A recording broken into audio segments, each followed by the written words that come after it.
दोस्तों, हमारे हिंदू धर्म में देवी के अनेक स्वरूप कहे गए हैं, जिसमें वृक्षों को भी माँ देवी का स्वरूप कहा जाता है।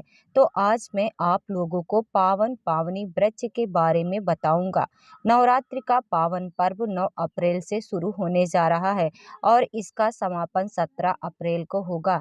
नवरात्र के पावन पर्व में कुछ ऐसे वृक्ष हैं जो कि देवी वृक्ष कहे गए हैं, जो देव वृक्ष कहे गए हैं। ये देवी के स्वरूप होते हैं और हमारे धर्म में पेड़ पौधों को देवी देवता मान करके हम इनकी पूजा करते हैं और हमें पूजा भी जरूर करनी चाहिए।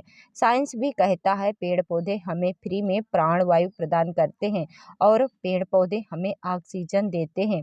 हमारी जो कार्बन डाइऑक्साइड होती है उसे ग्रहण करके सभी प्रकार के जितने भी नकारात्मक चीज़ें होती हैं उसे अपने अंदर में सोख लेते हैं और हमें ताजगी प्रदान करते हैं। तो पेड़ पौधे स्वयं तेज धूप में तपते हैं, लेकिन मनुष्य को शीतल छाया प्रदान करते हैं। तो नवरात्रि के समय में कुछ ऐसे पेड़ पौधे हमारे धर्म शास्त्र में कहे गए हैं, जिनको छूने मात्र से व्यक्ति के बंद किस्मत के ताले खुल जाते हैं, व्यक्ति का सौभाग्य चमक जाता है। हमारे शास्त्रों में पेड़ पौधों को बहुत ही गुणकारी कहा जाता है। अनेक बीमारियों का उपचार पेड़ पौधों में ही छुपा है, जड़ी बूटी में ही छुपा है।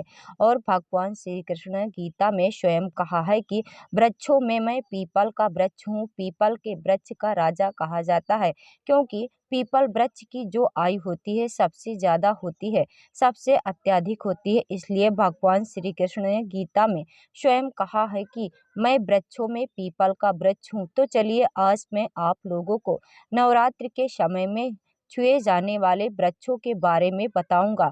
हमारे धर्म शास्त्र में अनेक ऐसे वृक्ष हैं जो कल्याणकारी होते हैं, मंगलकारी होते हैं, और अगर इन वृक्षों को नवरात्र में आप छू लेते हैं तो आपके सभी प्रकार के जो परेशानी है, सभी प्रकार के कष्ट हैं, सब समाप्त हो जाते हैं। खास करके नवरात्र के समय को शक्ति का पर्व कहा जाता है, जो मनुष्य को शक्ति प्रदान करता है, सिद्धि की प्राप्ति होती है। शक्ति पर्व क्यों कहा जाता है? क्योंकि इस समय अचेत जो वस्तु होती है वह भी चेतना युक्त हो जाती है, अर्थात इस समय जो शक्ति हमारे धरती लोक में आ जाती है। नौ दुर्गा को क्या बोल सकते हैं हम? शक्ति बोल सकते हैं। तो माता रानी इस धरा पर आती हैं, इस पृथ्वी लोक पर आती हैं। तो जितने भी पेड़ पौधे जीव जंतु हैं, चल अचल सभी प्रकार के जो वस्तु हैं, इन सब में प्राण आ जाते हैं, इन सब में शक्ति निहित हो जाती है, जागृत हो जाती है। तो इस समय कोई भी पेड़ पौधे जा करके छू लेते हैं, खास करके देव स्वरूप कहे गए जो पेड़ पौधे होते हैं। अगर आप जा करके इन वृक्षों को छू करके आते हैं तो आपके जीवन की जो परेशानी है, दुख है, तकलीफ है, कष्ट है, रोग है, परेशानी है, कला है, कलेश है, जीवन में चल रही बहुत बड़ी समस्या है, सब समस्या समाप्त हो जाती है। आज मैं आप लोगों को 3 पौधे के बारे में बताऊंगा और ये 3 पौधे देव वृक्ष कहे जाते हैं। वीडियो को ध्यान से देखना। अगर आज की वीडियो मिस कर दी तो सारी जिंदगी आपको पछताना पड़ेगा, क्योंकि अधूरा ज्ञान हमेशा अधूरा ही फल देता है। अधूरा ज्ञान खतरनाक साबित होता है, क्योंकि नवरात्र एक ऐसा पर्व होता है, एक ऐसा समय होता है, केवल 9 दिनों के भीतर आपको लंबी पूजा पाठ करने की जरूरत नहीं पड़ती। 9 के 9 दिनों के भीतर में ही आप अपनी समस्या को ही, आप अपनी गरीबी को स्वयं अपनी आंखों से समाप्त होते हुए देख सकते हैं। मैं जिन वृक्षों के बारे में बता रहा हूँ, यह सारे वृक्ष आपको अपने घर के आसपास में बहुत ही आसानी से मिल जाएंगे। वीडियो में आगे बढ़ने से पहले, जानकारी बताने से पहले, अभी तक कमेंट बॉक्स में जय माता दी नहीं लिखा है तो जय माता दी जरूर लिखना। जब आप हमारे कमेंट बॉक्स में जय माता दी लिखते हैं तो हमें भी काफ़ी हर्ष होता है, काफ़ी उल्लास होता है। आप हमारी वीडियो को लाइक करते हैं तो हमारा मनोबल बढ़ता है। तो वीडियो को ध्यान से देखना। कौन से ऐसे 3 वृक्ष हैं जिनको हमें छूकर के नवरात्रि के समय में जरूर आना चाहिए। एक खास बात सभी दर्शकों को बताना चाहता हूँ, नवरात्रि के समय में जितना ज़्यादा हो सके देव वृक्ष की पूजा जरूर करना। देव वृक्ष के कई प्रकार के वृक्ष आते हैं। चलिए मैं आप लोगों को बताना चाहूँगा कौन से वृक्ष को छूने से हमारी गरीबी मिट सकती है। पहले जो वृक्ष है बेल का वृक्ष है। जो बेल का वृक्ष है ये जो माता पार्वती के पसीने से उत्पन्न हुआ है। स्कंद पुराण के अनुसार जो माता पार्वती हैं यह देवी स्वरूप कही गई हैं, अर्थात ये नवदुर्गा का स्वरूप कही गई हैं। तो स्कंद पुराण की कथा में ही कही गई जो बेल का वृक्ष है माता पार्वती के पसीने से उत्पन्न हुआ है। इसको डाली में माता पार्वती, जड़ में ब्रह्मा, तन में विष्णु एवं मस्त जो हिस्से हैं उसमें भगवान शंकर जी बसते हैं। स्कंद काली में शिव मंदिर के समीप या नव दुर्गा मंदिर के समीप जो बेल का वृक्ष है इसके नीचे में घी का दीपक जलाने से व्यक्ति धनवान, गुणवान और पराक्रमी बनता है।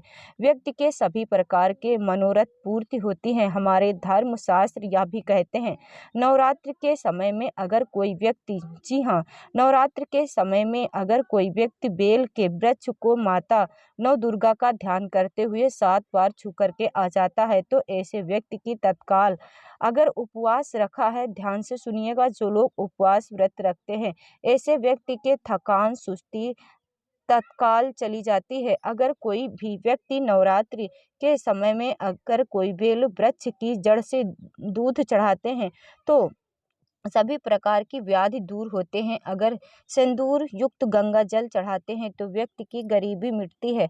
अगर तिल चढ़ाते हैं तो बेल वृक्ष की जड़ में तो सौभाग्य की प्राप्ति होती है।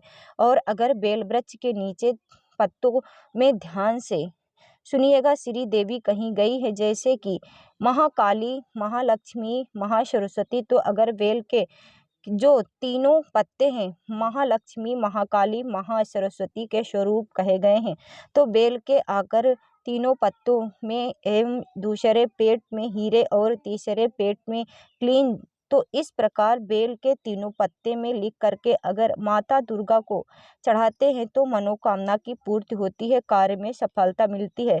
कोई लंबी समय से मनोकामना हो, आप चाहते हैं कि मनोकामना पूर्ण हो जाए तो ये उपाय अवश्य कर लीजिए।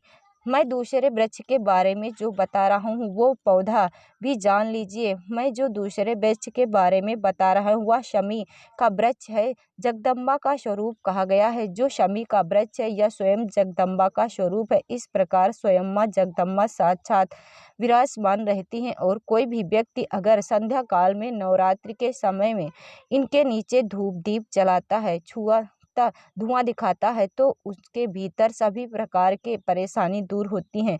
धर्मशास्त्र कहते हैं अगर कोई भी व्यक्ति नवरात्रि के पूर्व समय से हो सकता है तो अगर आप एक दिन भी करना चाहते हैं तो ये उपाय एक दिन भी कर सकते हैं, पंचमी या सप्तमी के दिन भी कर सकते हैं। तो हमारे धर्मशास्त्र में कहा गया है कि नवरात्रि के समय में लाल चूड़ी अगर कोई भी व्यक्ति मनोकामना बोलते हुए शमी के वृक्ष में बांधे तो उस समय मनोकामना पूर्ति होती है।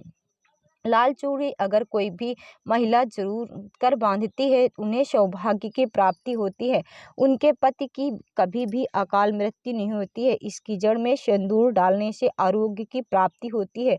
जो लोग लंबे समय से बीमार पड़े हैं, जो घर में रहने वाले सदस्य हैं, जो लोग बीमार पड़े हैं उनके सिर से सिंदूर का उतारा करके शमी के जड़ में डाल सकते हैं तो उनके रोग जल्दी ठीक हो जाएंगे। जो लंबे समय से बीमार पड़े हैं या फिर आप बीमारी से बचना चाहते हैं, निरोग रहना चाहते हैं तो इसकी जड़ में सिंदूर जरूर डालें।